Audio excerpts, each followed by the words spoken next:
This is another edition of Between the Ropes on Sports War Radio. We bring in our next guest. He's the co-host of Taz and the Moose from 6 to 9 a.m. Eastern Time daily on CBS Sports Radio. That is, of course, Taz, a former pro wrestling world champion, and he joined us on the phone lines. But the topic of discussion today is solely around the biggest event of the summer, and that's WWE SummerSlam. Taz, thanks for joining us, man. You got it, Paul. What's going on, buddy? Well, I got to tell you, man, the thing that is intriguing me here about SummerSlam this Sunday is the main event. It's WWE Universal Champion Brock Lesnar and Roman Reigns. My question, I guess, would be, how do you think the early 2000 locker room would react to a champion working Brock Lesnar's schedule? They'd be envious. And I'm being honest. Yeah. They would be because, I know a lot of fans scoff on it, and they get kind of ticked off that, Brock has such a light schedule and that he's a top guy. He's the world champ. He's a universal champ, I should say. And he's been a top guy for quite some time. But the key is, especially when you're in the business as long as Brock is, he's not a rookie anymore. He's not a new blood. He's been around a long time. He's been a top guy for quite some time. He's earned that, and when it's something we call a days clause. Okay, so when you have a days clause in your contract, where it means you don't have to work as many dates and as many house shows or even TVs, Raws or SmackDowns, it helps keep your bump card light. So what is that? The bump card, right? That's how many bumps are in your body, how many times you could go in there and get body slam, suplex, drop kick, punched in the face, clothesline, what have you, and hump the road and beat your body up. So your bump card gets filled up quick the more you work. So, Brock is keeping his bump card limited. He's got his days clause nice and light. So to answer the question in long form, I think the locker room from early 2000s would be envious. But I don't think they'd be mad at Brock. I don't know if that's who you're getting at, but they would feel like, wow, hey, good for him. He got a good deal. I mean, that's what it's about because, it's an all-year-round game, as you know, Paul. Yes, There's no off-season.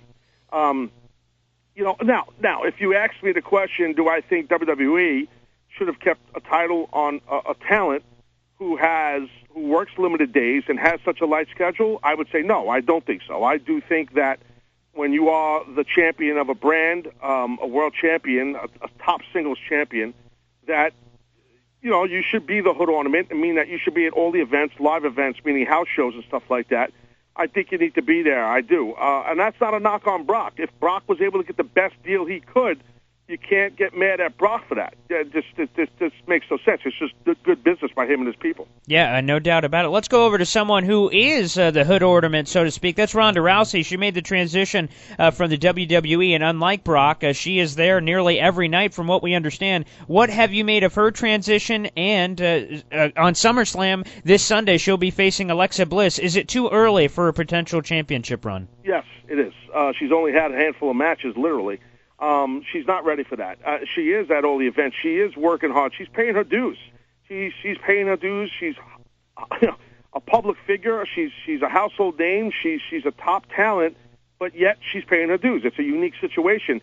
From what I'm hearing from people, from people I've worked with there, she's got a strong passion for the industry. She cares about the industry. It's not a money grab for her. She does want to succeed. She does want to be respected by her peers in that locker room. And I hear nothing but great things about her. Now, me saying, is it too early for her to win the championship? That's not me knocking her. I just feel like where can you go with her? Once you put the title on her, that's the penultimate. That's what you want, right? Mm-hmm. So you're gonna take the Raw Women's title off Alexa, who is arguably one of the best female talkers in WWE right now. She's got legitimate heat as a heel, real heat. She's excellent in the ring. She's earned her stripes. I think somehow, some way, you think of a creative way to keep the title on Alexa but keep Ronda strong. It's not. You can't put it on Ronda now, in my opinion. She's just not ready. She can't. It's tough for her. When you're a world champion, you got to be able to go on the road. Forget TV.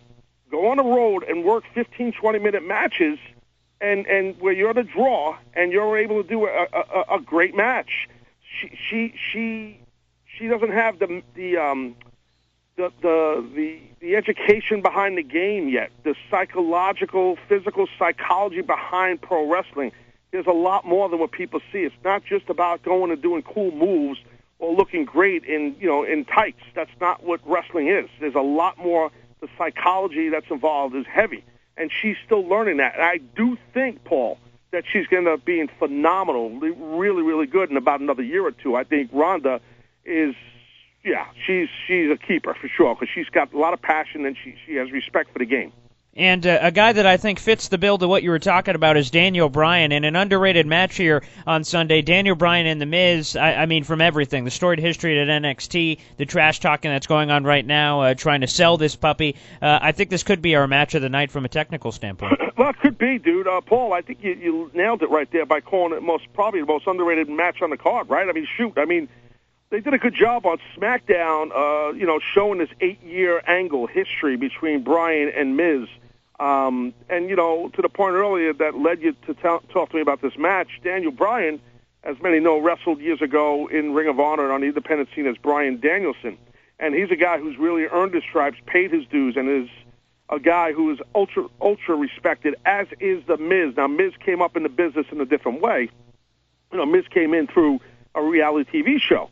But yet, I remember how tough it was for Miz when Miz and Morrison were tagging. I think it was on SmackDown or Raw, wherever it was. I was a commentator then, years back, and how difficult it was on Miz. He got a lot of stuff from the locker room. Like, he really, he had to pay his dues big time and earn that respect. I didn't think he'd be able to pull it off, but he did. And he's held multiple championships. He's arguably the best talker in, maybe not just in WWE, but maybe in the business. He is tremendous on the microphone, which leads to Miz, Daniel Bryan as, it could definitely be, to your point, Paul, the show stealer. And in terms of an educated guess here, how does Braun Strowman, the Monster in the Bank, how is he going to play? Is this something we could see as early on SummerSlam with the cashing in the Money in the Bank contract? Or what do you envision for how that's going to play out? It's interesting, right, Paul? I mean, that could go down, right? So you could have it that he cashes in maybe. So maybe Roman Reigns, I do think Roman Reigns wins the match against Brock and wins the title, no matter, much to the chagrin probably for a lot of hardcore wrestling fans, but I do think you got to put it on Reigns. I'll backtrack a little. I think you should have went and had Bobby Lashley against Brock Lesnar here, but they didn't build Bobby right. I wish they would have, and then put it on Bobby. They didn't build him right in his return, in my opinion. And the angle he did with Roman Reigns and Bobby, I just wasn't feeling it. I just don't think they used Bobby right, in my professional opinion. But whatever, that's neither here or there. Roman Reigns is the guy they pushed to this match. I do think Roman should win, and then maybe, kind of to the point where you're throwing out there, because I thought of that too, you have Braun cash it in. I mean, maybe he cashes it in at the Monster in the Bank, and you have him cash it in on a beat-up Roman Reigns. I don't know, and then you put it on him. Could be. And that's since you're using Roman Reigns as a transitional champion, a transition for about 5 minutes, right? Yeah. But stranger things have happened, and it would pop the house for sure. I mean, that the people would go nuts if Braun cashed that thing in on Roman. Oh, there's no doubt about it. Again, we're speaking with the co-host of Taz and the Moose from 6 to 9 Eastern Time daily on CBS Sports Radio, the Human Suplex Machine, joining us on the phone line. Another big thing happening in the not-so-distant future is the first-ever all-women's pay-per-view event and this women's evolution and revolution. And I guess my question to you would be, back in the day, women like China or Ivory, was there ever a push to potentially do this, 10, 20 years ago? No, unfortunately there wasn't. The ladies were, as you know, Paul, the ladies back then were, unfortunately, a lot of them were looked at just as eye candy, which is just, it sucked. I mean, a lot of us didn't like it. The guys didn't like it. A lot of these girls were really good in the ring, and they didn't really get a chance to exemplify it. But we've seen such a strong and rightfully so and well overdue push for women's professional wrestling, not just in WWE, throughout the country and world. So it's great, and I don't think there's any turning back. And kudos to WWE for doing this all-women's pay-per-view event, Evolution, in October from the Nassau Coliseum on Long Island in New York. I do think it's going to be great. It's going to be epic. I've done a lot of stuff, some fantasy booking on like a tag team tournament, a 16-team fantasy tournament I've done on my podcast, The Taz Show, which people can get on radio.com or Apple Podcasts 3 times a week for free. So I do a lot of talking. I'm a big proponent of female wrestling. And back in the day, no, these ladies were not used the proper way, and it's nice to see that that's changed. And, Taz, before we get you out of here, a couple of rapid-fire questions here. First off, give me some names. Who are some wrestlers right now on either Raw or SmackDown that are must-watch for you on a nightly basis? All right, well, I would say for sure, I think AJ Styles. I'm personally friends with AJ. I've been a fan of AJ. He's a veteran that looks like he just broke in. He still looks like a young kid, right? Yeah. But AJ is just arguably the best in the business. He's just an amazing competitor. I would say him for sure. I think Ciampa on NXT is phenomenal, as is Johnny Gargano on NXT. On the main roster, big fan of Finn Balor's work, for sure, no doubt about that. I mean, those are guys that, I think are at the top of the heap. Samoa Joe, Bobby Roode, these are guys, again, friends of mine. It's not that I have an agenda, but they are legit as legit could be. So I look forward to seeing them just keep growing and being successful. And Paul, I'm doing a special, right? I'm yes. doing a special. The SummerSlam special, yeah. Yeah, right after SummerSlam, 11 p.m. Eastern to 2 a.m. Eastern on CBS Sports Radio and Sirius XM Channel 206 and a bunch of other stations. So people could call in. I do big shows all the time after the WWE shows, so it should be a pretty strong radio show. Yeah, 100% it will be. And before we get you out of here, do you have a favorite SummerSlam moment that you were involved in that sticks out? No, I don't. You know why? I don't. It sounds weird. No, I'm being honest. Yeah. I humbly say this. I've been involved with so many different events. Yeah. That sometimes they all blend together, dude. Especially from my wrestling career to my commentary career. I mean, some things stick out, like WrestleMania in Seattle when Brock wrestled Kurt Angle, like then Michael Cole and I called that. Like I remember that distinctly, like that from that arena. But otherwise, no, I don't.